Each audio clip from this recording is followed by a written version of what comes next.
Good morning, everyone, and welcome to the Friday Informatics Institute PowerTalks seminar. And I'm very happy to introduce today's speaker. Dr. Chen Huang is an assistant professor of genetics in Division of Genetics Research. He's also a scientist in the Precision Medicine Institute and the O'Neill Comprehensive Cancer Center, as well as our own Informatics Institute. He earned his doctoral degree in cellular and molecular biology at Vanderbilt University.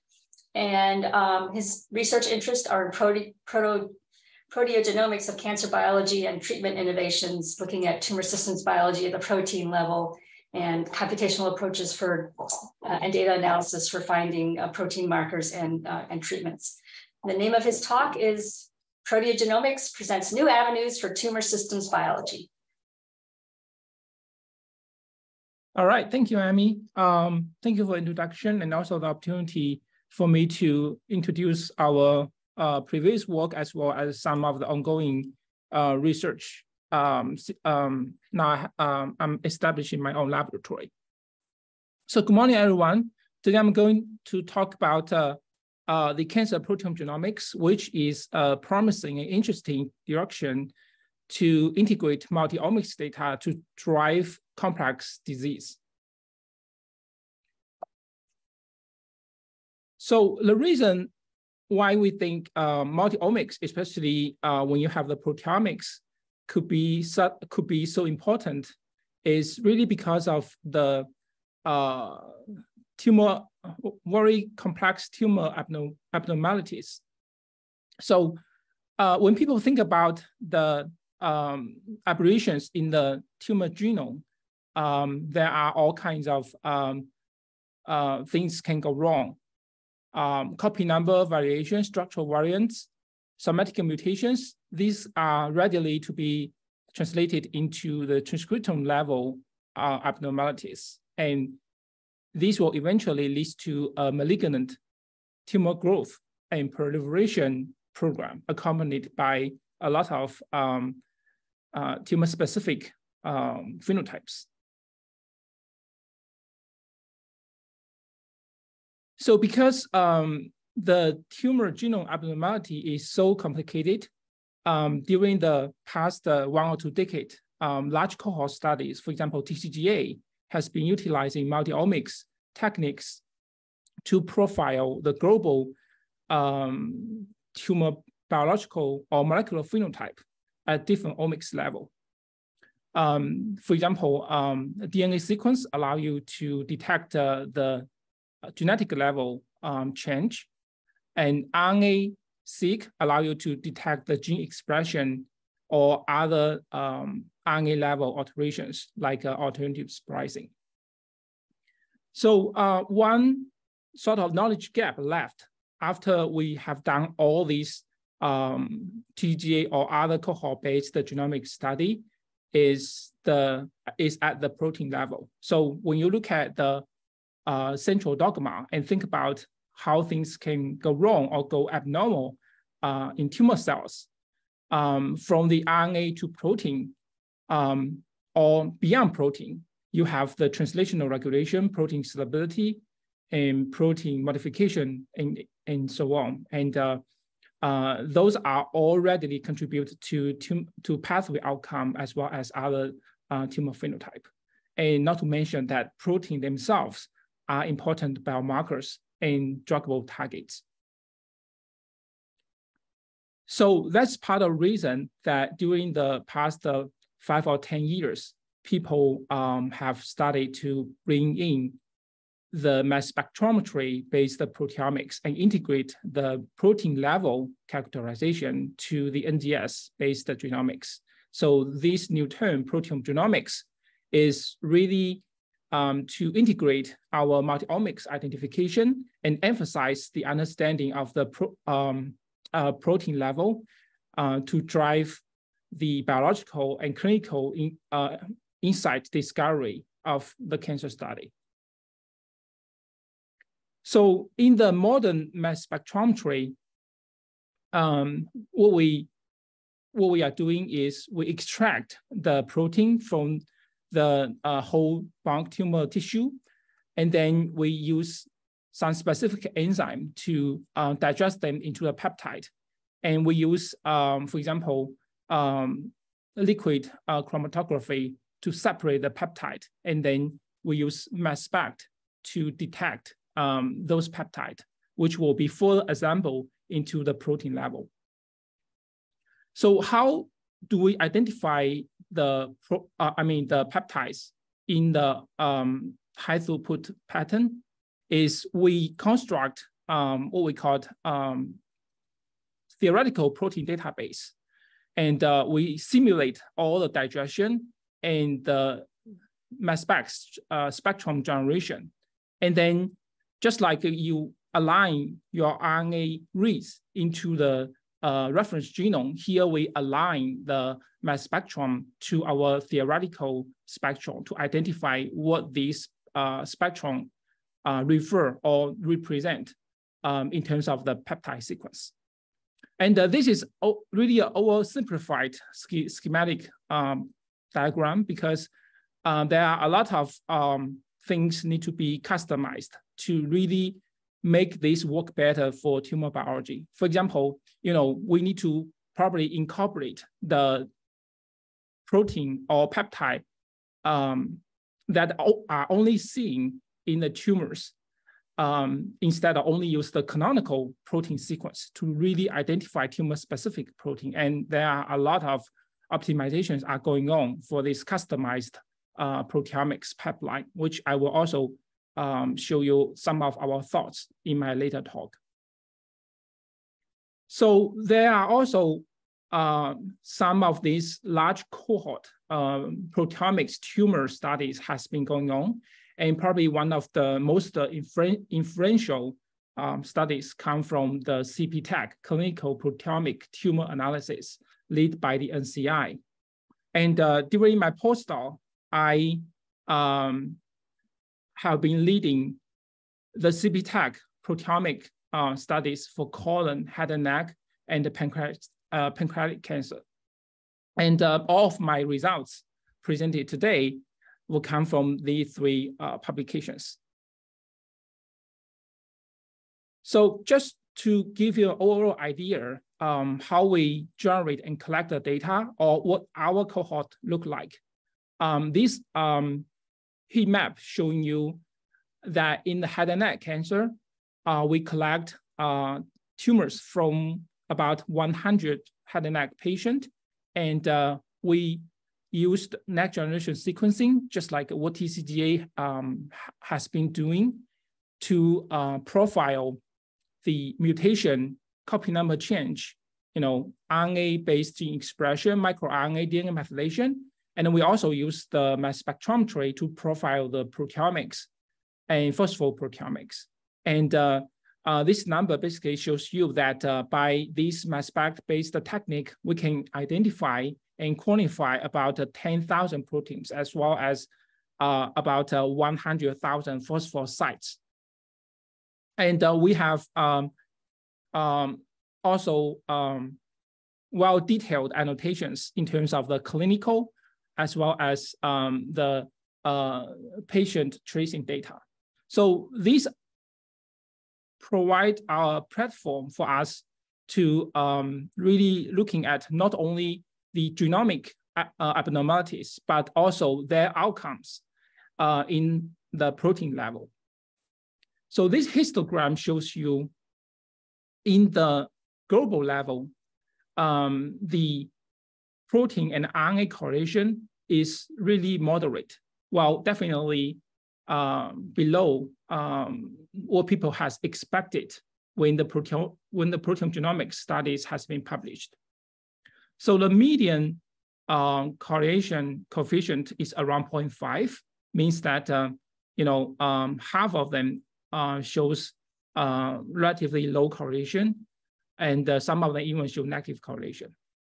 And if you lay in the pathway of these different, the genes showing different correlations, you can see that some pathways, they are more likely tend to have genes show moderate or lower correlation, indicating that those pathways are more likely to be regulated in the post-RNA level. And this is also something that we have been looking during our study.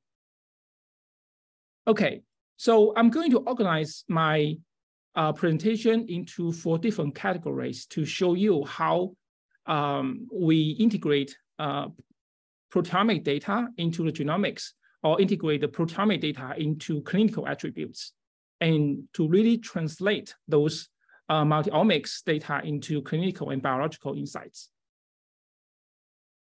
So first category is about protein biomarkers. And this is actually very straightforward because we have collect for the solid tumors, the tumor tissue and adjacent normal tissue. So then we can basically do a pairwise comparison for these 2 different types of tissues and identify the proteins that are differentially expressed in tumor versus the adjacent normal. And we are more focused on the proteins that are upregulated in the tumor tissue because they are more likely to provide us with more clinical insights. For example, we can here in the head and neck cancer cohort, we can annotate those upregulated tumor proteins by whether they are CD antigens, whether they are druggable targets by the current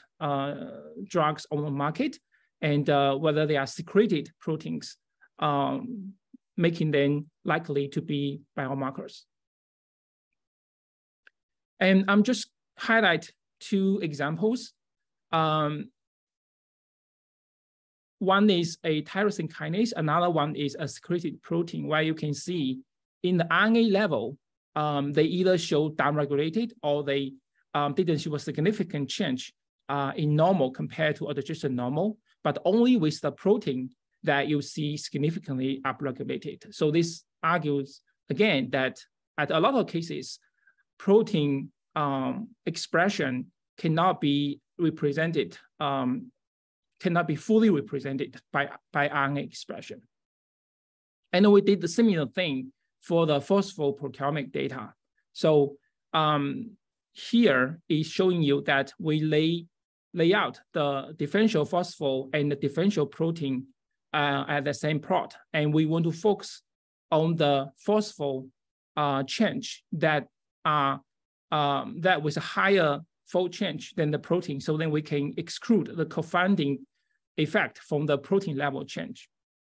And for the phosphoproteomics, we are not only interested in what phosphosites are being changed, but we are also interested in what kinase that are associated with those altered phosphosites, because as you know, that kinase are a very large protein category that can be drugged by, for example, small molecules.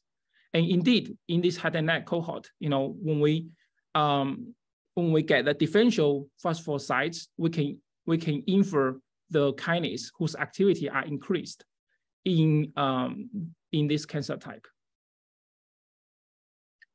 Okay, so I think we have made a good start in terms of showing that the proteomic data alone can generate some interesting biomarkers or also some druggable targets.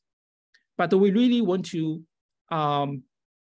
push this identification into a higher resolution. For example, when people talk about the protein markers or tumor-specific proteins, they are really mean those are the whole bound tumor tissue. But because tumor is a complex tissue type, there are multiple non-epithelial cells being infiltrated. And sometimes you really need to have a better idea what proteins or what gene expression are come from tumor epithelial cells. For example, PROTAC is a promising targeting strategy to target some of these tumor driver proteins. And in this case, you really want to have a better understanding that those tumor upregulated proteins, they are really come from the malignant epithelial cells. So then they are the true tumor drivers. And also people has been using spatial proteomics to do this cell type specific protein detection in a high throughput manner. So we have been trying to use data deconvolution, which is to use some mathematical model to dissect in silico of the whole bound tumor tissue expression into cell type specific expression. So these are some of our preliminary findings. Basically, we improved some of the previous algorithms to make them work better at the protein data. And then this is what we call the knowledge-driven validation. Means that we know that these, by knowledge, they are specifically expressed in either stromal or either immune. And our algorithm clearly show that we can achieve these kind of expectations. And with the pathway level, we sort of see similar expected results. And for whatever we have the ground truth from the purified cell group, we can do a more unbiased validation. Okay, so the next category is that by combining proteomics with the previous understanding, especially those from the genomics or transcriptomics, we can really understand better or more accurately of the tumor biology. And I'm going to showcase several examples. So tumor genome is featured with high instability. And for example, in head and neck, which is a tumor type with a lot of copy number change. So you can easily detect the copy number change at the chromosome arm level. For example, 3q, 8q, those are the chromosomes featured by a lot of oncogenes, and they are the ones that are amplified a lot in this cancer type. And you can also do this in the in the focal level, highlighting the tumor drivers by knowledge that their copy number are amplified in this cancer type. But we want to use proteomic data to push the previous findings based on knowledge into a systematic way. So this is what we call to prioritize the copy number drivers using proteomics data. So we reason that the tumor drivers, they should be recurrent and they should be translatable. Recurrent means they should be observed instead of random, but recurrently across different patients. And translatable is that this copy number change need to be refract the alteration in the protein level. And this is how the protein expression can be powerful. So we design a straightforward filtering pipeline, which basically we filter so then we can identify the copy number change. And then these events can translate it into protein level change.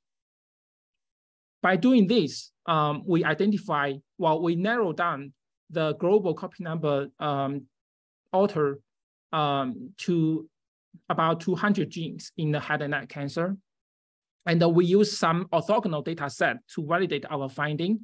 So this is a DMAP from the Broad. Basically, they use the CRISPR or RNAi to knock down individual genes and ask how these genes are necessary for the tumor growth.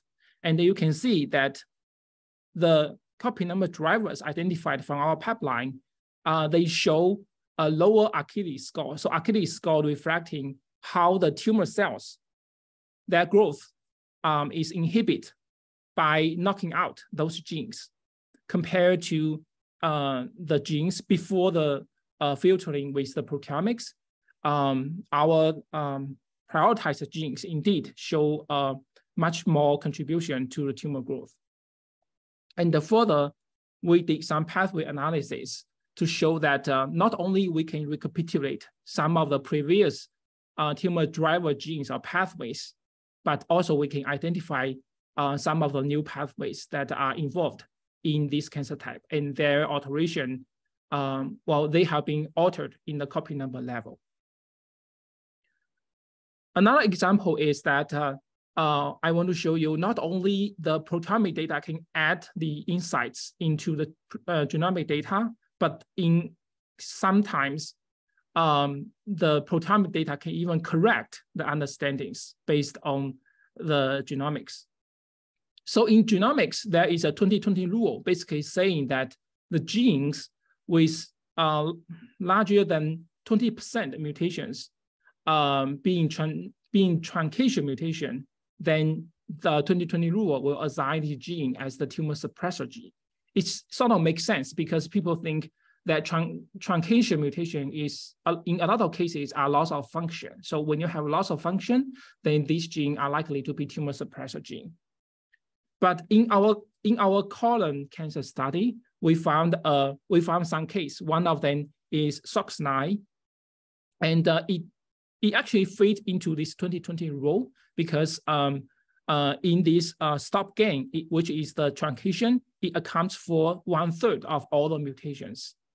But if you ask a biologist, especially a developmental biologist of this gene, they are most likely they are going to argue this gene is a tumor promoting or oncogene based on the biological knowledge. And there is a conflict of the genomic finding to the knowledge. And this is why we bring in the proteomic data.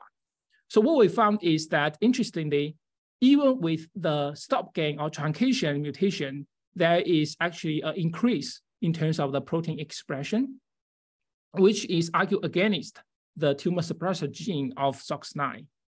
And when we look at the protein, when we look at the mutation location of these SOX9, you can see that for these brown ones, most of their location is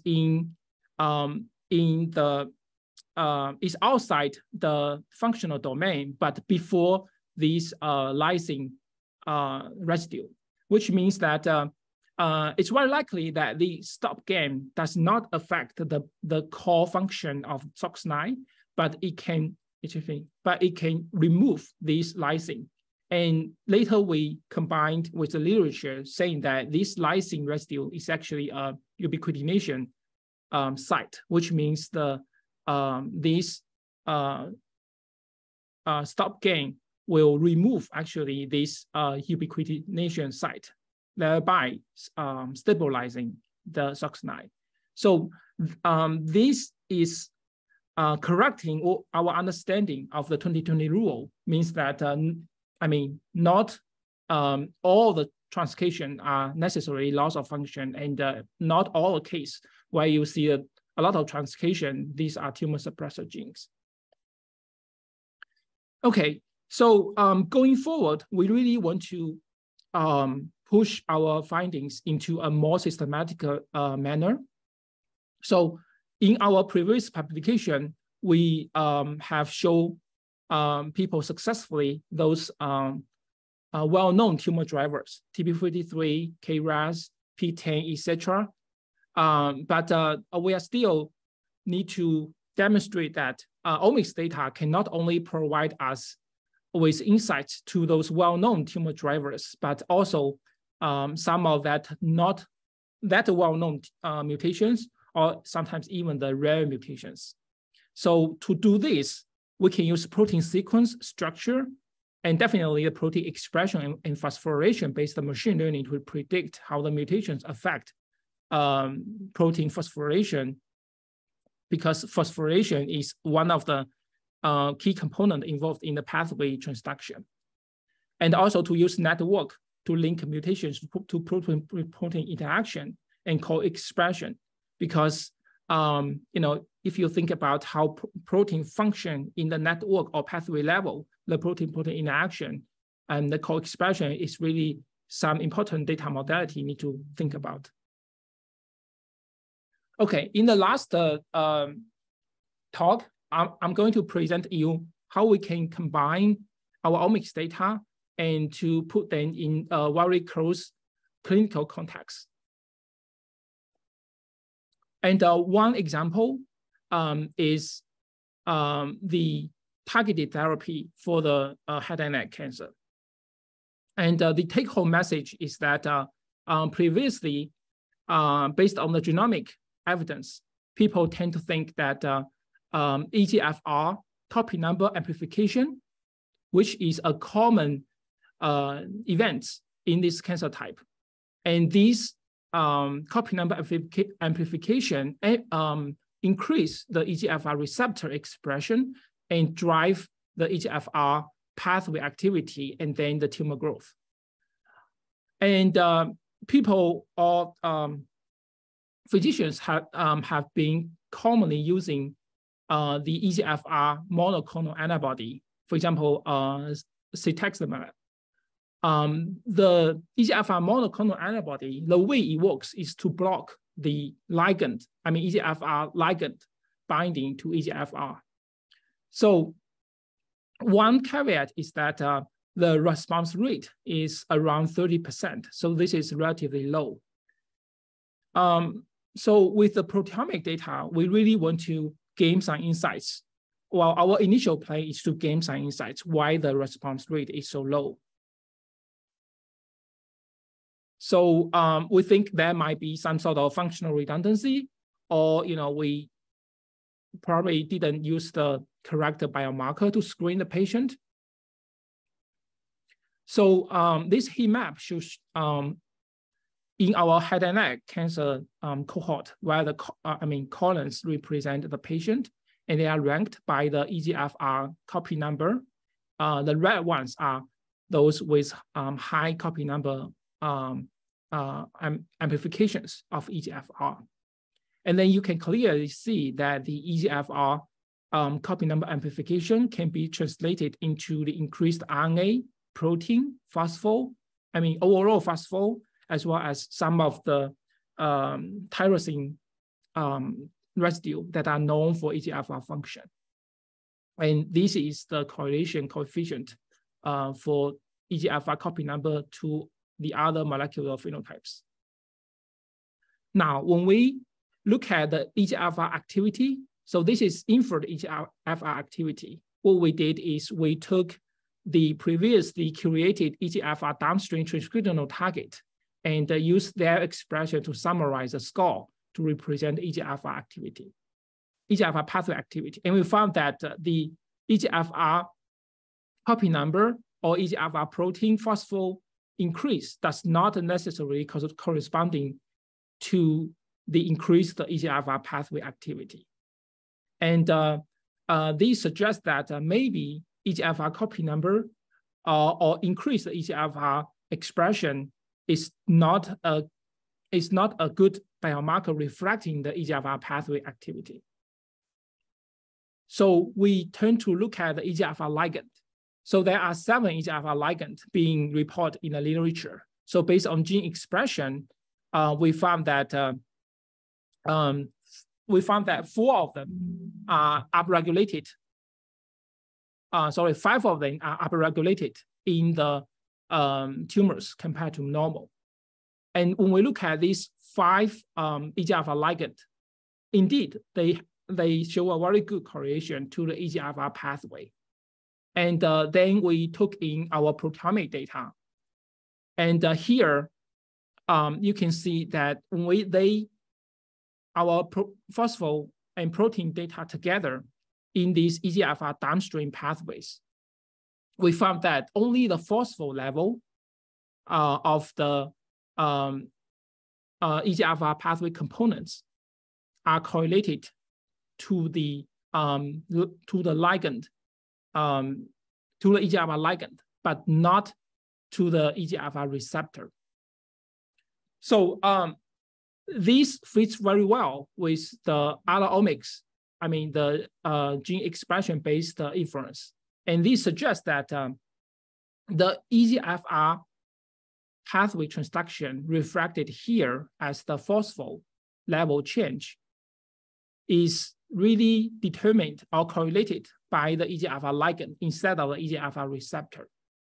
Now, if you remember, the EGFR monoclonal antibody it binds to the EGFR receptor and prevent the EGFR ligand dependent EGFR pathway activation. So in this case, EGFR ligand should really be used as the biomarker instead of the EGFR receptor itself.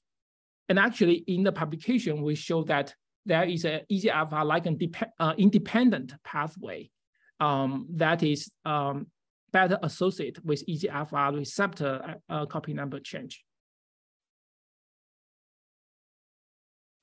So going forward, we want to develop better ways to analyze the phosphoproteomic data. For example, currently, our phosphoproteomics is good at detecting phosphoserine and threonine, but the tyrosine detection remains very poor. But tyrosine is very important for, there are a big pathway, big category of the pathways, the tyrosine receptor-based ones. So how to better impute the missing values for the tyrosine-based phospho characterization is definitely one important direction to go. And also the kinase substrate knowledge is remaining very poor. Comparing to, for example, the transcription factor versus the enhancer promoter combination kinase substrate, the database remains much smaller. So we have been thinking to use the cutting edge network-based approach where, the phosphorylation and the substrate and the other, for example, protein expression, protein abnormal level or other modalities can be incorporated as a node, and to use some other graphic neural network-based approach to not only impute the missing values in the network, but also to better interpret the relationship between each other. Okay, the second example that proteogenomics can contribute to the clinical insights is about the tumor immunotherapy. Tumor immunotherapy is a very hot research area nowadays. And people are trying to come up with different tumor immunotherapy strategies to treat different types of tumor. For example, we know that there are a lot of tumor types, what we call the immune hot, means that they have a lot of immune cell infiltration, and the tumor genetic events, for example, somatic mutation, can be translated into the tumor antigens. So in this case, we can design better ways to recognize the tumor antigens, for example, or at least we can identify more specific tumor antigens for those immunotherapeutic targets. And this is where we combine the proteomics to the genomics or transcriptomics understandings of the tumor genome abnormality. So if you remember, the proteomic database construction, the procedure is, the whole idea is we need to include the tumor-specific abnormalities into our theoretical database. So then we can use this database to discover the peptides that with these, for example, somatic mutations or gene fusions. So we have designed a straightforward yet effective pipeline to identify the mutated peptide, which we incorporate the we incorporate the gene expression and the mutation in our customized database, and we have further pipeline components to evaluate the identification of this mutated peptide. When we apply this customized proteogenomic pipeline into our colon cancer, we found that the colon cancer, some of them are what we call microsatellite instability high, or MS high, in which we know that those have a lot of small indels. And indeed, we found a lot of these indels. They can be translated into the peptide product. Although this has not been experimentally validated yet, but based on some orthogonal validation or based on some knowledge-based validation, we show people that this is a highly promising way to go, because potentially these mutation events, if they can be translated into peptides and presented into the tumor surface, there can be customized, for example, TCR-T therapies, where you can engineer the TCR based on these presented peptide. And this, what I have presented is promising, but we definitely have a long distance remain for us to really bring this into the clinical usage. So the reason is because for a lot of tumor types, the tumor antigen is not origin from the mutation. Instead, there are a lot of other tumor genomic abnormalities. For example, alternative splicing, or structural variation, or some of the what we call the non-canonical RF. They may come from, for example, 5-UTR, 3-UTR, those regions that normally are untranslated into proteins in a normal cell, but in tumor, for whatever reason, they are being translated. And those tumor-specific events can actually generate actionable tumor antigens, which means we really need to broaden our views of the tumor antigen discovery instead of focusing only on the somatic mutations.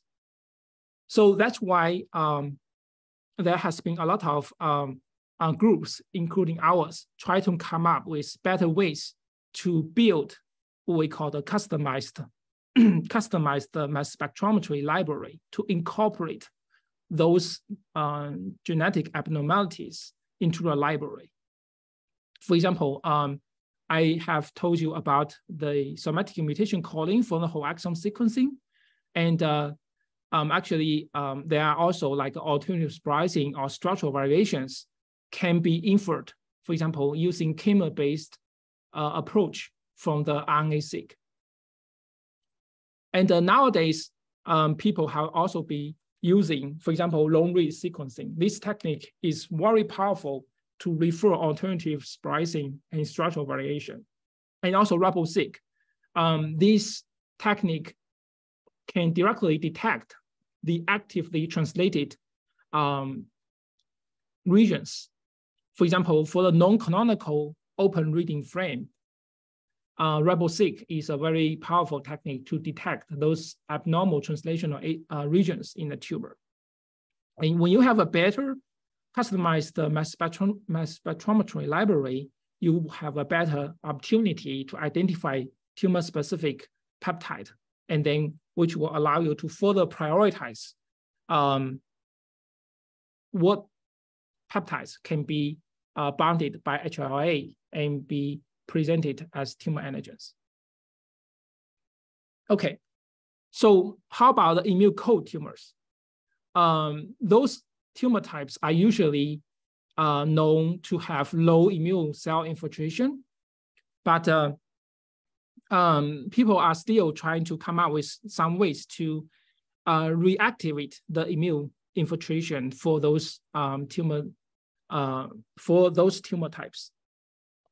And we have also showcased an example in the pancreatic cancer. So pancreatic cancer is commonly known as an immune cold cancer type. And the checkpoint inhibitor-based immunotherapy, most of them are not responsive to the checkpoint-based. So in our pancreatic cancer cohort, we use in silico data deconvolution to infer the immune infiltration for this cohort. So each column represents a tumor sample, and each row represents immune infiltration for this cohort. And we found a small cluster where you have these CD4, CD8, those T cells are commonly involved in the cytotoxic effect for tumor. And we found that they are correlated very well for the endothelial cells. So this makes us wonder, whether the endothelial cells are the sort of the limiting factor for the pancreatic cancer to get the cytotoxic immune cells.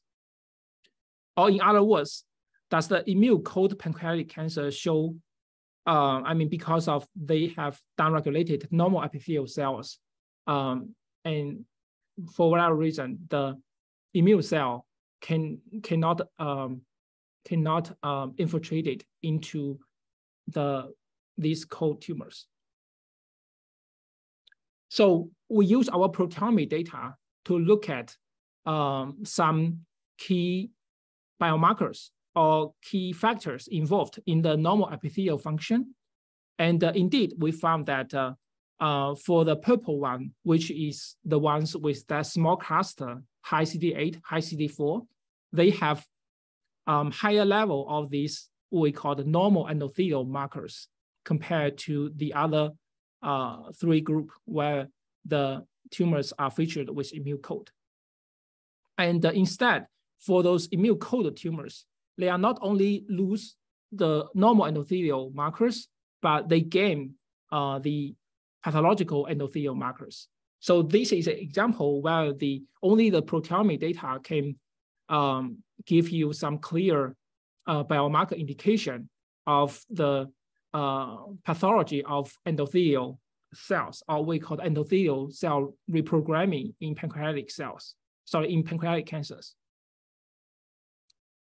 And I'm going to skip this, but the whole idea is by integrating multi-omics data, especially the proteomic data, we have built a functional association between the endothelial cell reprogramming, which are likely to be driven by the VEGF pathway and hypoxia pathway, and this will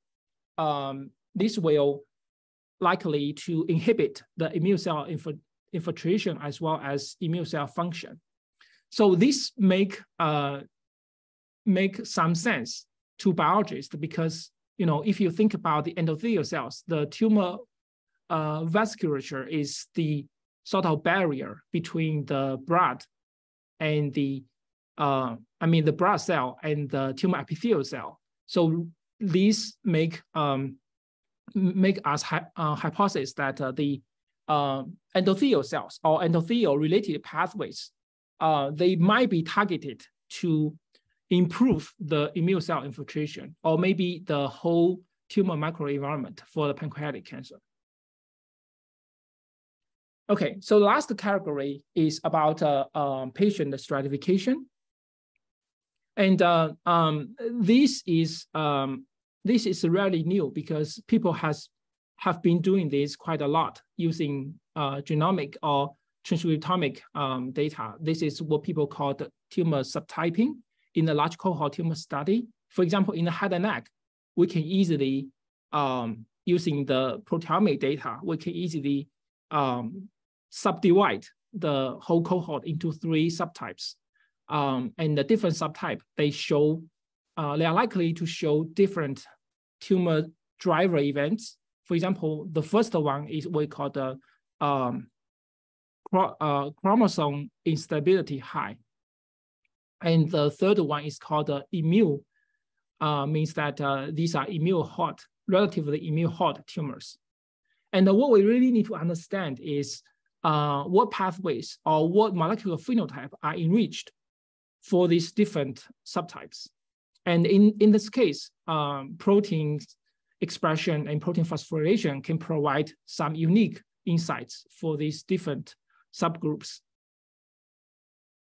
But more importantly, I want to emphasize that because many of the drugs on market, they are targeting the proteins, and many biomarkers are also protein-based biomarkers. So instead of only focus on the tumor subtyping, we also try to bring in the clinical knowledge to see whether our protein-based subtyping can provide better clinical insights. So here we enumerate 3 current head and neck treatment strategies: CDK inhibitors, EGFR monoclonal antibody, which is the one I talked about and this is ligand dependent, and also the immunotherapy. So the idea is, if you think about a patient can be treated by some sort of personalized medicine, then you should have biomarkers. You should have targetable pathways reflecting this the reasoning of the drug treatment. So we bring in the omics data. Some of them are the genomic data, could reflect the very early molecular etiology. Some of them reflecting the, for example, this is RB1 phosphorylation, can be by either biomarkers or can be directly related to the targeting of the CDK inhibitors. But the whole idea is by bringing multi-omics, especially the proteomics, we can better identify the biomarkers and the targetable pathways, because proteomic data provide a better view of, for example, pathway cascade or the protein biomarkers. We can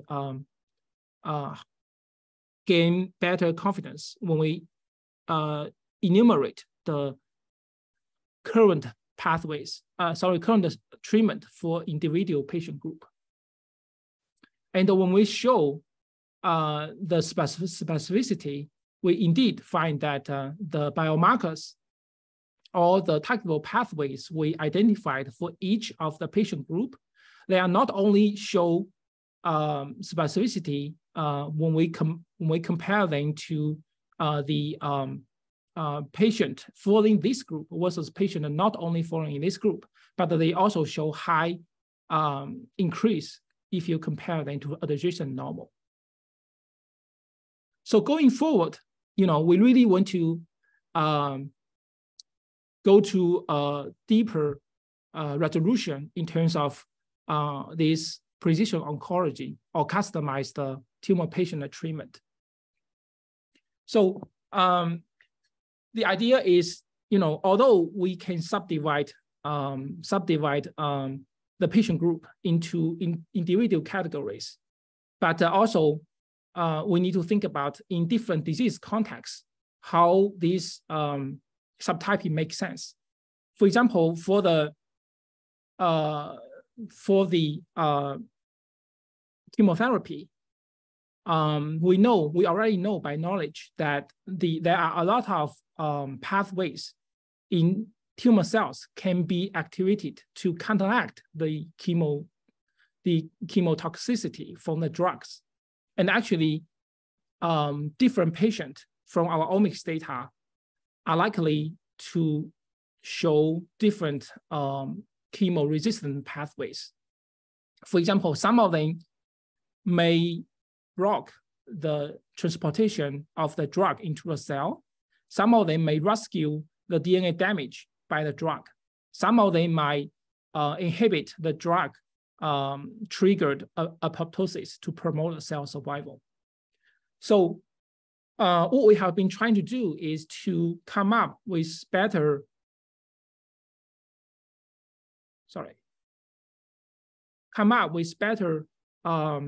approach to dissect the interpatient heterogeneity. For example, we have been trying to use some sort of omics data decomposition to dissect the interpatient difference. So then we can look at for each patient or for very small patient subset or patient groups, what kind of pathways of these can really account for the patient chemo resistance. Okay, so my seminar ends up here, and I want to do some short advertisement for myself. We are a new group, and I'd really like to let you know that we are recruiting graduate students, and we are also looking for collaborations. For example, for experimental biologists, we are not only rely on them to provide the raw data, but also we can contribute to, for example, data mining to generate a testable hypothesis. For the clinical oncologist, the same idea. We hope that our findings now and in the future can contribute to some useful clinical insights. And for computational scientists, especially in the audience from the Informatics Institute, we really want to hear about, we really want to learn and hear about the new mathematical modeling or computational algorithms that can be adapted into our proteogenomics studies. So that's it. And finally, I want to thank my previous lab. I did my postdoc at Baylor College of Medicine. So we have a very collaborative working environment, and which allow me to develop not only my personal computational skills, but broaden my views in the whole tumor biology field. And the studies I just show you are the efforts that from not only my own lab, but also a lot of collaborating institutions or universities involving data generation, clinical sample collection, and also, you know, some of the sort of consulting physicians, where we have a lot of useful inputs for our study. Thank you for your attention. And if you have any questions, I'll be happy to answer.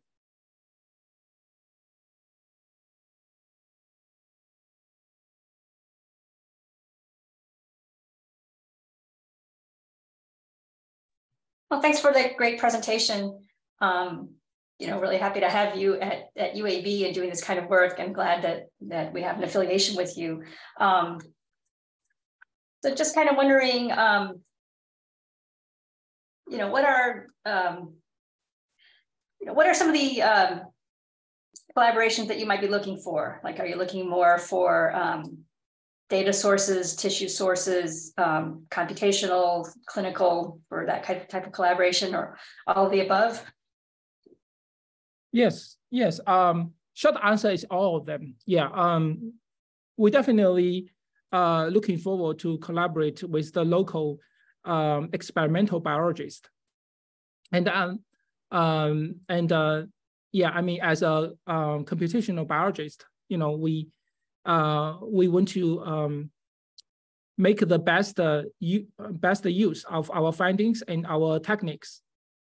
And also, you know, so basically, my group focuses on two directions. One is to develop better approach, computational approach for our analysis. So in this case, we really want to bring in the expertise from the Informatics Institute, where we can apply the cutting edge algorithms into our analysis. And we also look for experimental biologists to validate some of our findings if necessary. And in parallel, we look forward to work with experimental biologists to, to make more impactful of the study. And also, we look forward to collaborate with clinicians if there are some opportunities. Our study can be involved in clinical trials or provide some better understandings for the operation in clinical practice. Yes. Okay, I see Dr. Barnes has a question. He put it in the chat, but he also unmuted himself and turned on his video. So I don't know, do you want me to read it, or you want to read it or say your question? Yeah, let me say the question. So when you do peptide analysis to analyze proteins, it's rather like a short read at nucleotide level. So you take the short read and infer everything else from it.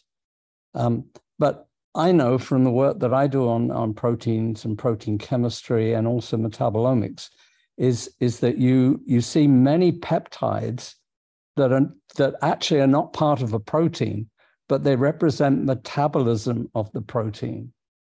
To think that proteins are not metabolized is wrong. And in fact, some of these small peptides that come from proteins are more biologically active than the protein themselves. This is work we've been doing with the Lung Health Center for almost 2 decades now. And it turns out a tripeptide that comes from collagen has a completely different function, and it is the stimulator of lung disease on its own.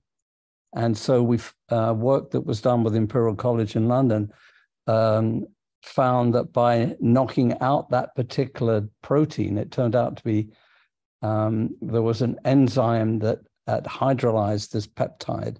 By knocking out that gene, now all the animals that had the knocked out gene got lung disease because they now couldn't get rid of this short peptide. So I just wonder how many peptides, I think in the chat I said non-canonical peptides.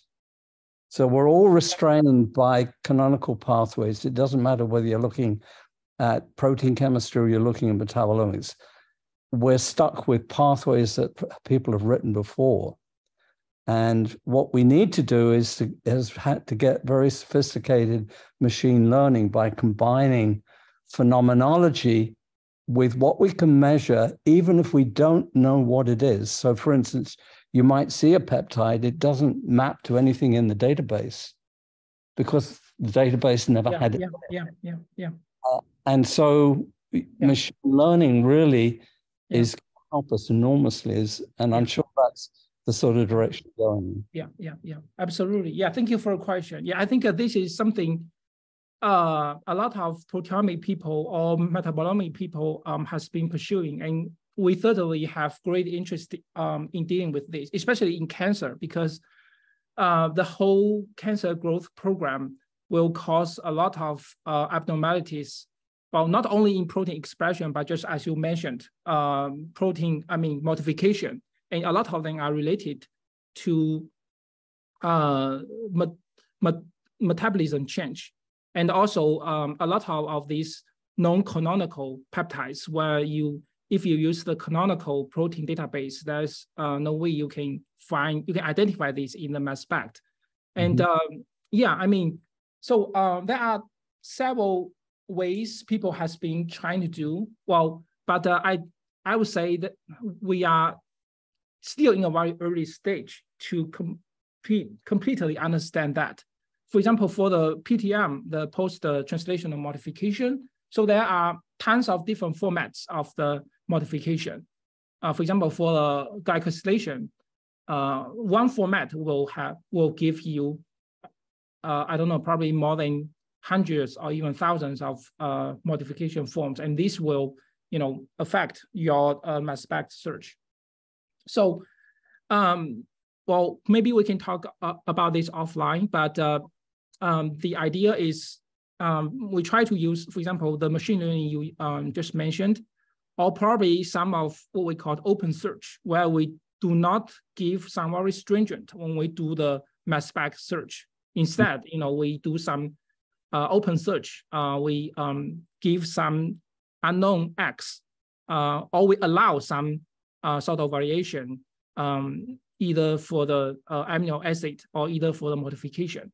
So I believe this kind of algorithm advancement will start to improve the answer to the question.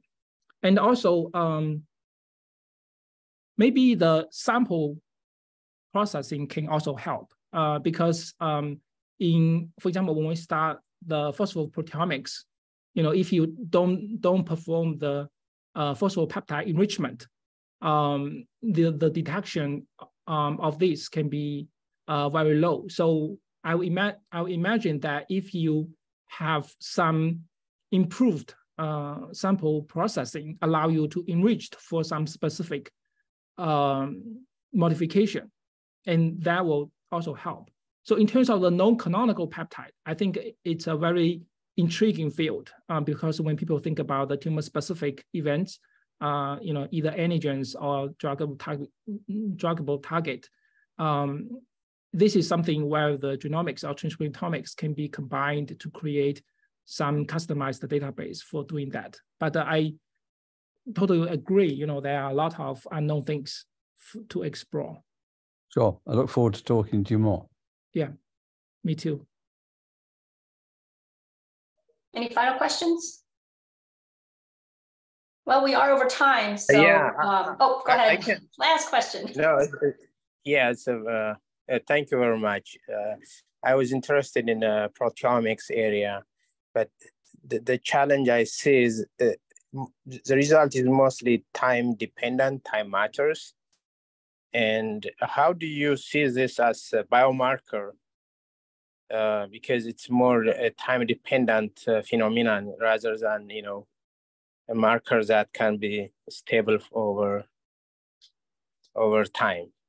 Yes, I agree. Yes, when people talk about biomarkers, they can easily, the findings sometimes can be misleading because, for example, like you said, the early diagnostic biomarker will be very different from the findings when people claim that this is a tumor or tumor subtype biomarker.